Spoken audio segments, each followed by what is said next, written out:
Mais vous ne le reconnaissez plus quand ce Conseil constitutionnel dit que ce n'est pas vous le vainqueur.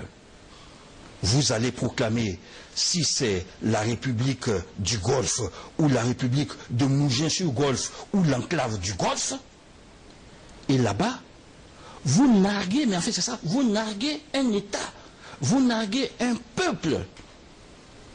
Quelqu'un qui n'a pas été nommé par vous, M. Ouattara, qui a été Premier ministre de ce pays, qui sait comment on nomme des ministres et comment des ministres sont renvoyés. Quelqu'un qui n'a pas été nommé par vous, vous acceptez qu'il vienne démissionner devant vous. Après, dites-vous avoir écrit, au miracle, au même Conseil constitutionnel, pour vous reconnaître. Mais il faut savoir, hein, on est où là, comme on dit souvent. Il faut savoir, pour vous reconnaître. Et vous renommez le même Premier ministre de votre République autonome ou de votre principauté, en oubliant de toute façon dès le départ les promesses que vous avez faites. J'ai dit qu'on appelle ça du banditisme politique. Et je vais vous dire une chose. Vas-y. Ça ne prospère pas, ça ne prospérera pas, et ça ne peut pas prospérer parce qu'il y a un Dieu pour les pauvres. Ceux qui pensent à l'abri de fortunes diverses et hasardeuses, qui sont arrivés à un certain niveau, et qui ne se souviennent pas du cycle de la vie, l'aube, le matin, le midi, l'après-midi, le soir, la nuit, ils sont perdus parce qu'ils ont perdu pied avec les réalités du monde. Quand il y a le jour, il y a la nuit. Et l'intelligence consiste à préparer et le jour, et la nuit, et le lendemain, et le surlendemain, et les jours à venir. Vous savez, beaucoup sont passés là, et ça n'a rien donné. Paix à son âme, Jonas Savimbi. Vous savez, peut-être que vous êtes jeune, mais vous savez comment Jonas Savimbi était adulé par les Américains, par le monde occidental. Et puis, comme on n'a jamais cessé de vivre et que la roue tourne, le mur de Berlin est tombé et puis n'a plus été utile. Et il a fini sur une plage, assassiné. Permettez-moi de continuer, s'il vous plaît. Il y a d'autres exemples. Le maréchal Mobutu Sese Seko, dans toute sa splendeur, vous savez comment il a terminé. Ceux qui ne connaissent pas les Blancs et à qui on fait miroiter, comme on nous le disait dans ce documentaire, les valises d'argent, des promotions extraordinaires, ils doivent se rendre compte que les grands de ce monde peuvent être aussi des petits de ce monde. Demain, Milosevic, aujourd'hui, le président, l'ex-président, Taylor et bien d'autres. On n'a pas fini de vivre, et l'appel que je lance aux uns aux autres, c'est de ne pas dépasser une limite au-delà de laquelle tout serait irréparable. J'invite... Avant votre appel, je voudrais vous demander comment pouvons-nous sortir de cet imbroglio politique? Il faut que ceux qui ont fait le nœud le défassent. Les choses sont simples. Mais à ce stade de mon propos, je voudrais m'adresser à M. Ouattara. Et je le regarde droit dans les yeux. Voyez-vous,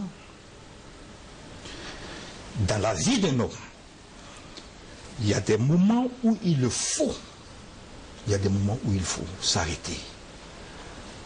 Il y a des moments où dans la vie d'un homme, il faut dire, faisons le bilan, où on doit rentrer chacun dans soi-même pour faire des analyses. Je vous disais tout à l'heure, en termes rapides, l'immense ambition que nous avions avec M. Ouattara de remettre ce pays au travail, de faire que le miracle ivoirien dont on a tant parlé revienne encore, de faire en sorte que le peuple ivoirien retrouve sa fierté, sa dignité, que ce pays retrouve sa place dans le concert des nations. Nous avons tant nourri ces ambitions que nous avons été déçus quand nous nous sommes aperçus qu'il y avait une grande différence entre ce qu'on disait et ce qu'on faisait. Avec tristesse, nous nous sommes aperçus petit à petit. Et c'est ce que je disais à vos confrères de la radio, que les serveurs d'été, les extrémistes, ont fini par saccager cette noble ambition. Et vous voyez les résultats aujourd'hui. M. Ouattara dit qu'il aime la Côte d'Ivoire. M. Ouattara dit qu'il aime ce peuple. Il aime ses compatriotes. Il est prêt à se sacrifier et à apporter le bonheur à ses compatriotes. Oui, nous avons suivi le débat. Tout le monde s'est réjoui de ces belles phrases, de ces belles intentions. Et aujourd'hui, on assiste à quoi? Vous êtes dans un pays dont vous prétendez, vous dites être un amoureux, un partisan. Monsieur le ministre, il ne reste que 30 secondes. Et vous ne voulez pas, n'est-ce pas, respecter les lois. Depuis, plein de sang, plein de tueries. On incite à la rébellion, que les gens ne payent pas les impôts, que les gens n'aillent pas au travail. Mais quand M. Ouattara sera président de la Côte d'Ivoire, il s'appuie sur quoi? Les gens ne payent pas l'impôt, il n'y a pas de texte, c'est l'anarchie. Puis c'est ce qu'il nous apprend. Je m'adresse aussi à son épouse. Cette femme a connu les joies, la douleur de la grossesse et les joies de l'enfantement. Elle a même fait une fondation, Children of Africa, pour s'occuper des enfants malheureux. C'est assurément un signe de générosité de cœur. Demandez à votre époux de ne pas franchir la ligne rouge. Il y a trop de morts, il y a trop de sang attaché à son nom. Ce n'est pas bien. M. Ouattara a sa place, certainement en Côte d'Ivoire.